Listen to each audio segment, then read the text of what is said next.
পঞ্চাননতলা দুর্গাপুজো কমিটির 32তম বর্ষে প্রথমবারের মতো লোহার ফ্লাইওভারের আকারে সাজানো হচ্ছে দুর্গা মণ্ডপ।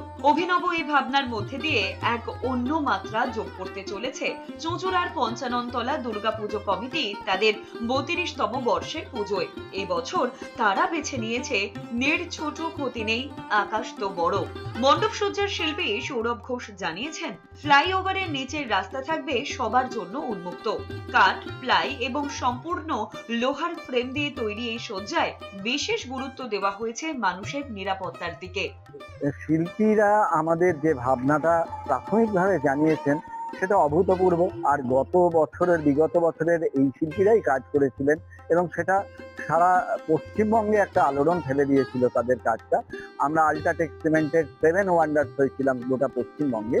তো এবছরও তাদের যে ভাবনা চিন্তা এটাও মানুষের হৃদয়কে স্পর্শ করবে, এটা আমাদের বিশ্বাস।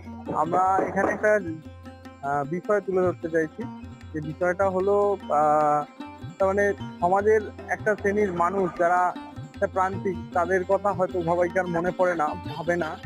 তো সেই তাদের যে জীবনযাত্রা, তাদের সেই জিনিসটাকে আমরা তুলে ধরার চেষ্টা করব। এদিকে হুগলির ধনিয়াখালীর ভান্ডারহাটিতে আনুমানিক 750 বছর ধরে অভয়া রূপে পূজিতা হয়ে আসছেন দেবী দুর্গা। এক চালার কাঠামো লক্ষ্মী, গণেশ, কার্তিক, সরস্বতী থাকলেও দেবীর পায়ের নিচে থাকে না অসুর, মহিষ ও সিংহ। অষ্টমী এবং নবমীর দিন হয় পশু বলি। জানা যায় চৈতন্য মহাপ্রভু শিষ্য পাঠিয়ে বলি বন্ধের আবেদন করেছিলেন, কিন্তু তৎকালীন চৌধুরী বংশের প্রবীণ সদস্যরা তা পুরোপুরি না মানলেও তার সম্মান রক্ষার্থে সেই থেকেই বলিদানের সময় হয় হরিনাম।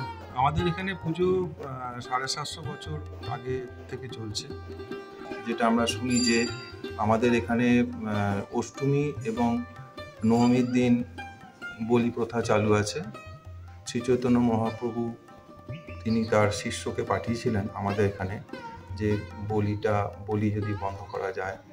তো আমাদের সেই সময় যারা বয়স্ক আমাদের বংশে ছিলেন তারা বলিটা বন্ধ করেননি, কিন্তু তার শ্রী চৈতন্য মহাপ্রভু এবং তার শিষ্যের সম্মান রক্ষার্থে আমাদের এখানে বলির পাশাপাশি আমাদের হরিনামেরও নাম গান হয় পুজোর সঙ্গে।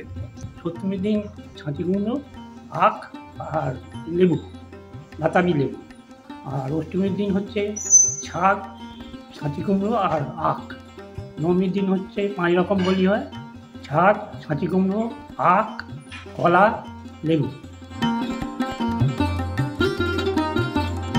অন্যদিকে প্রাক রজত জয়ন্তী বর্ষে সমাজকে এক অনন্য বার্তা দিতে এগিয়ে এসেছে চুঁচুড়া বেগুনতলা জাগরণী সংঘ।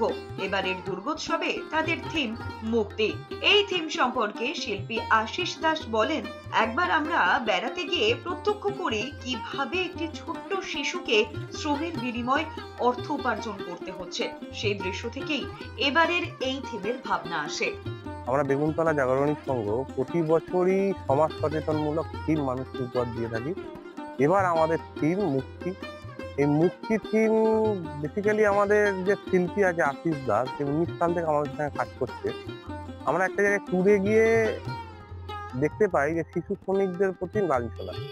এই লাঞ্ছনা থেকেই আমরা সেদিন থেকে শুরু করি শিশু শ্রমিককে নিয়ে কাজ করতে হবে, এবং আমরা এই থিমটা একদম আশিস দার সঙ্গে মিলেমিশে করছি।